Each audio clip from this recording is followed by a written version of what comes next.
Olá, sejam muito bem-vindos ao Descobrir Depois de Adulta, o podcast que vai te conduzir pelo caminho de conhecer a si mesmo. Eu acho que conhecer um pouco as pessoas também, mas eu acho que conhecer a si mesmo e poder saber como agir, como responder, é muito melhor do que ficar tentando controlar os outros. Não é mesmo, querido? Meu nome é Andréia Chociai, no meu Instagram e TikTok você pode conhecer um pouquinho mais sobre mim. Então aproveita, já me segue por lá. Também piramida aqueles conteúdos, manda para as pessoas conhecerem também essa maravilhosa aqui que vos fala. Isso tudo ajuda a gente que cria conteúdo a chegar em mais pessoas, porque essa é a nossa meta. Eu acho que quem tá aqui desde o início do pod sabe que a grande meta do Descobrir Depois de Adulta foi sempre essa.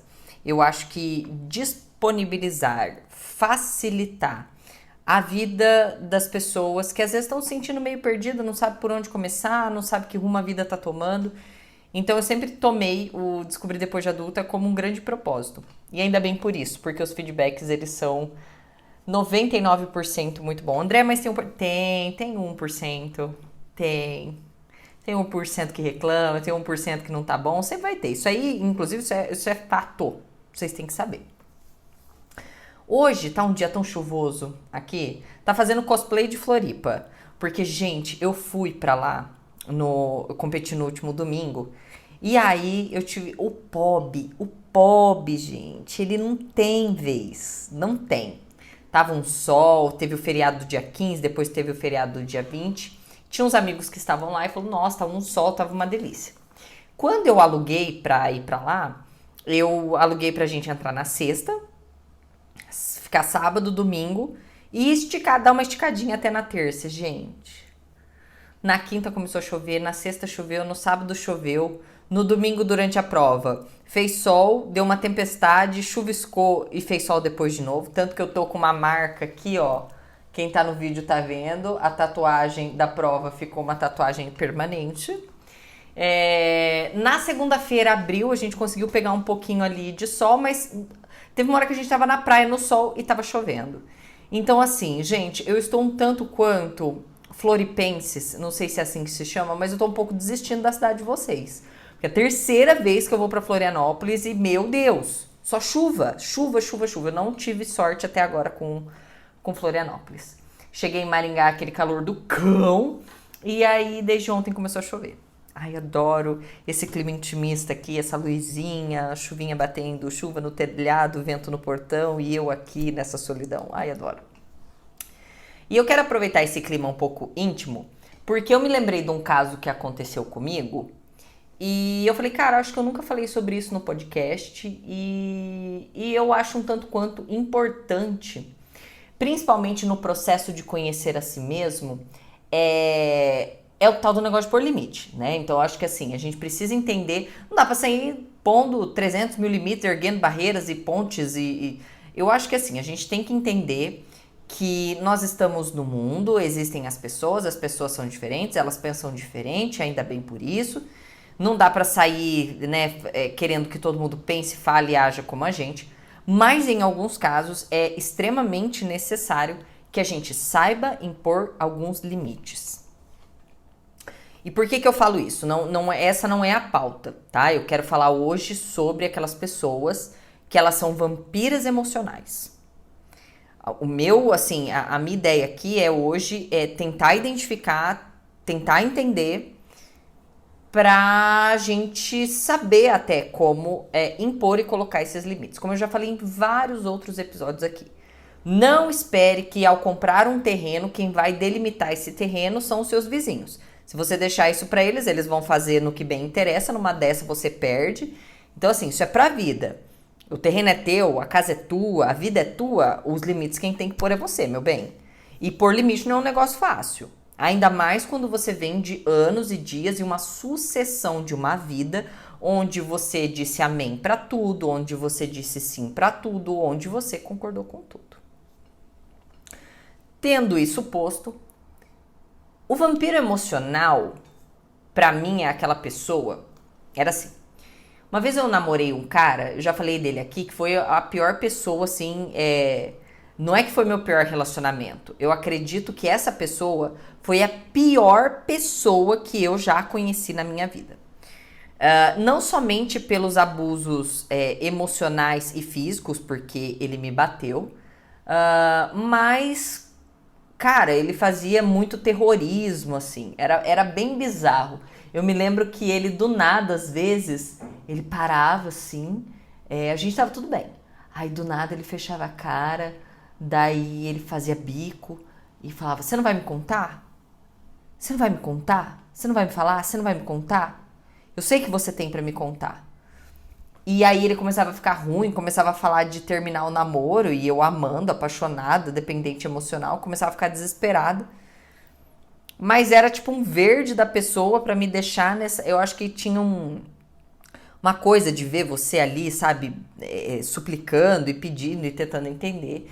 E tudo bem, eu era adolescente na época e tal, mas hoje eu vejo o tamanho da crueldade dessa pessoa. Então, sim, essa pessoa não é que foi um relacionamento ruim, é uma pessoa ruim, tá?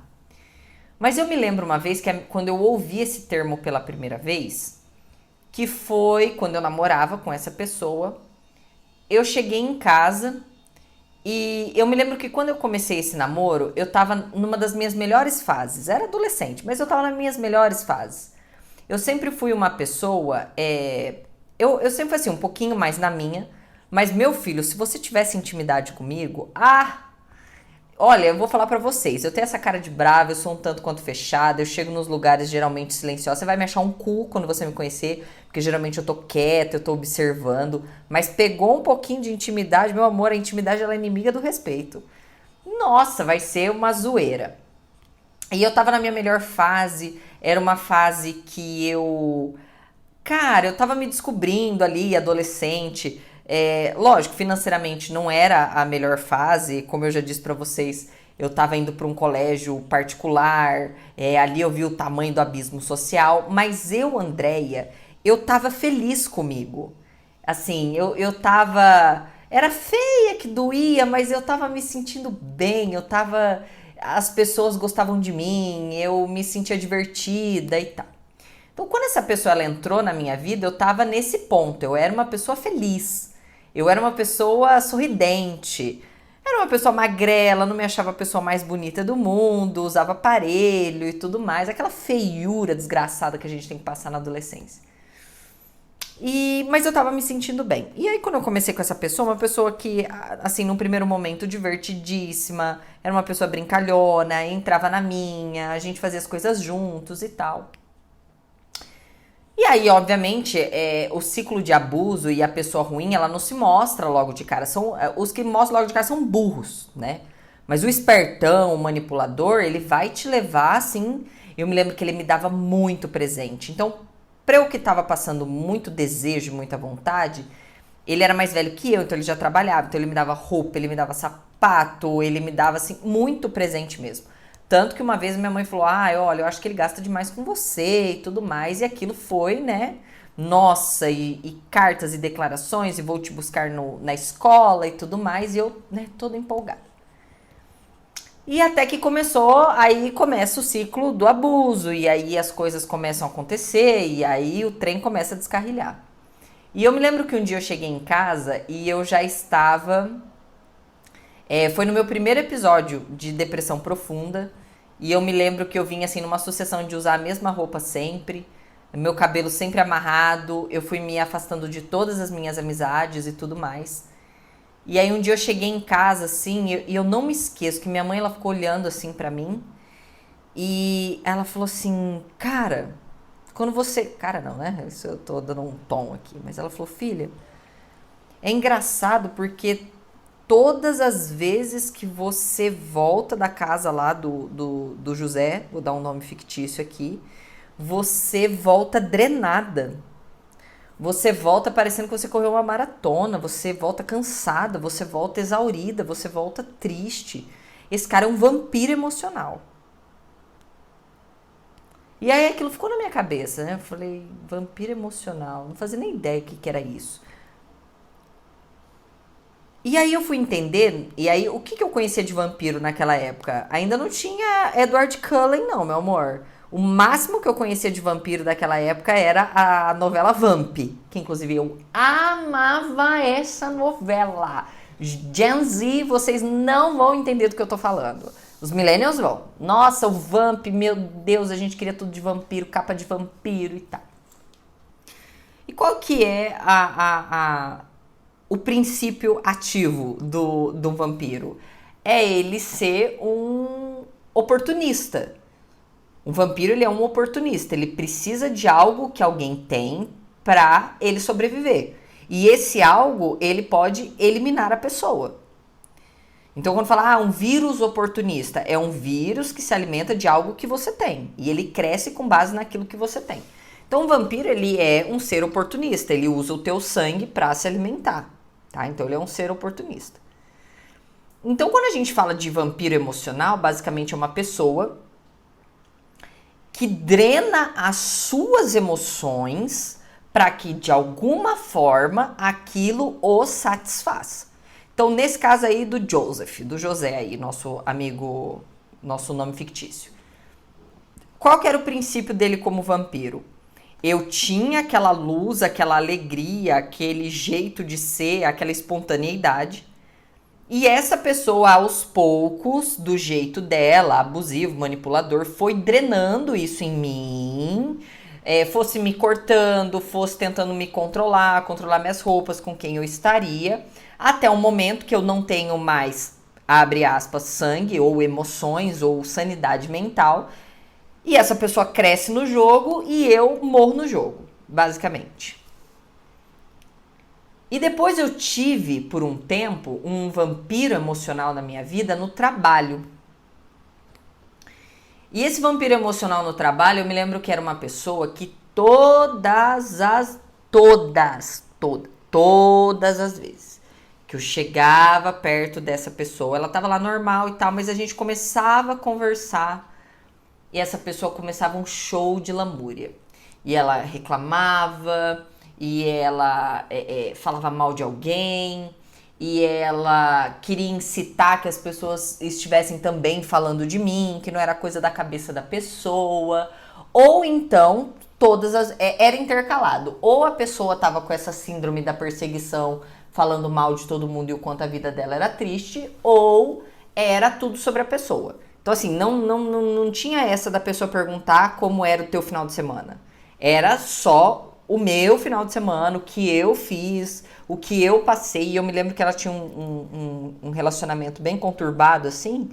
Então, tudo girava de falar sobre isso o tempo inteiro.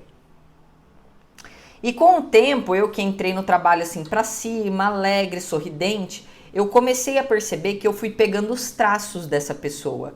E eu comecei a reclamar também, eu comecei a ver chifre em cabeça de cavalo, em começar a herdar alguns desafetos que a pessoa tinha. Então eu comecei, de certa forma, a pessoa foi, eu acho que drenando a minha paciência, drenando as minhas emoções, drenando a minha sanidade. Tá, mas por que que isso acontece? Na grande maioria das vezes, um vampiro, para ele sugar o teu sangue, para ele morder o teu pescoço, como era na novela Vamp, essa pessoa precisa ter acesso ao teu pescoço. Mais do que isso, além do acesso, ela precisa de um tempo para chupar o teu sangue, né? Não era rápido como tem Crepúsculo lá, não. Ai, picou, já virou. Não.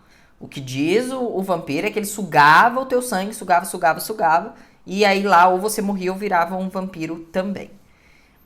Então, por que que essas coisas acontecem? Por que que algumas pessoas, elas entram na nossa vida?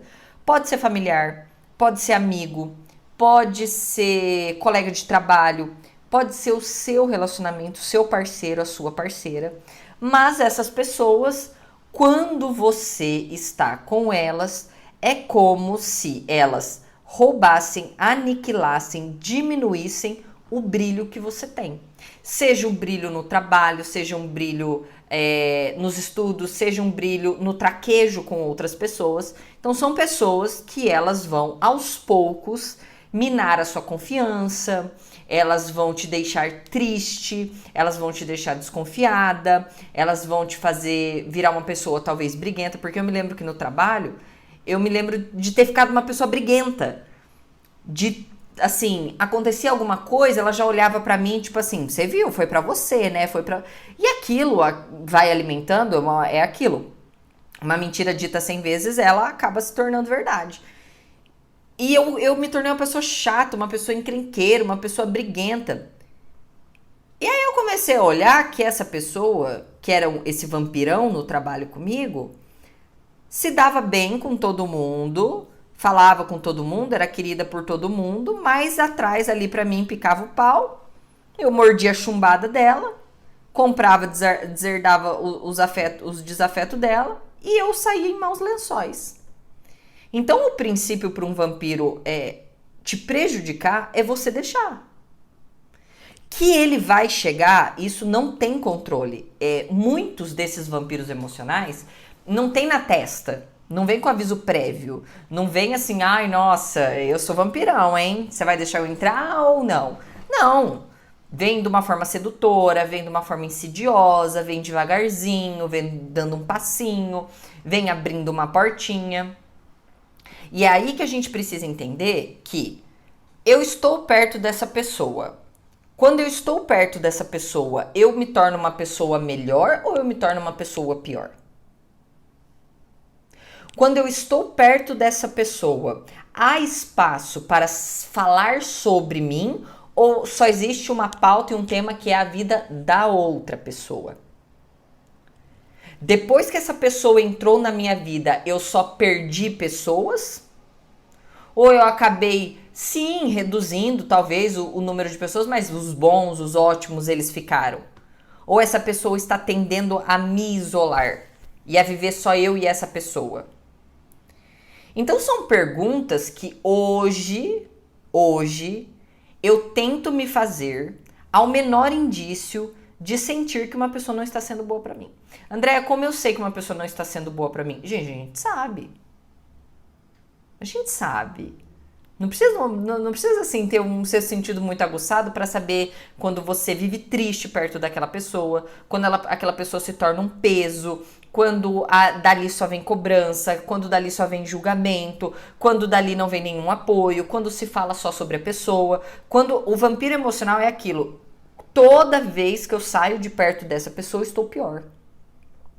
Ou seja, ela não me acrescentou em nada. Ela roubou, ela tirou, ela levou algo meu no meio do caminho ali. Não sei o que é, mas ela levou.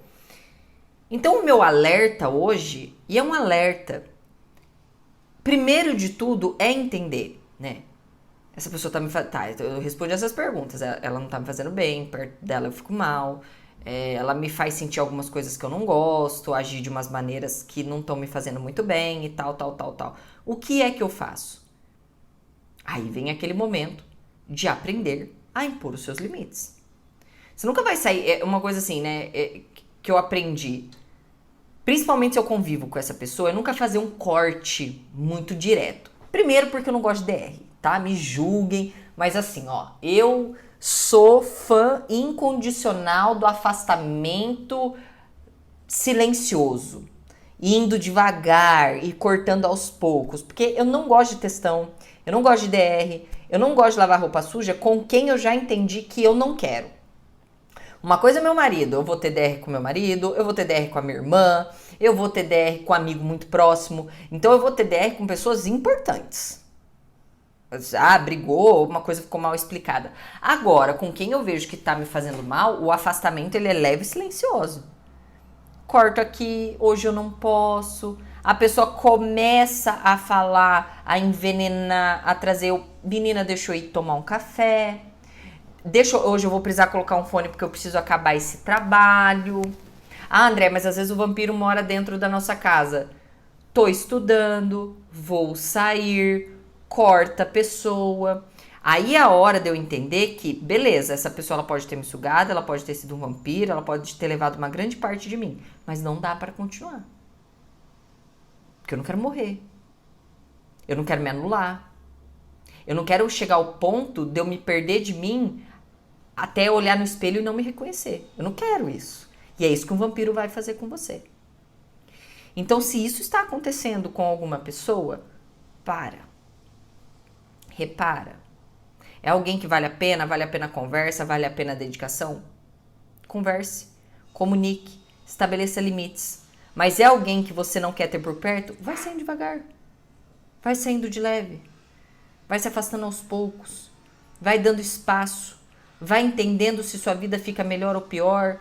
Se ela dá uma melhorada. Na grande maioria das vezes, quando a gente se dá conta, né? Aí você dá aquele afastamento e fala, meu Deus do céu. Como que eu tava vivendo nesse meio e tava suportando. Mas não fiquem até que eles te suguem até a última gotinha de sangue de vocês.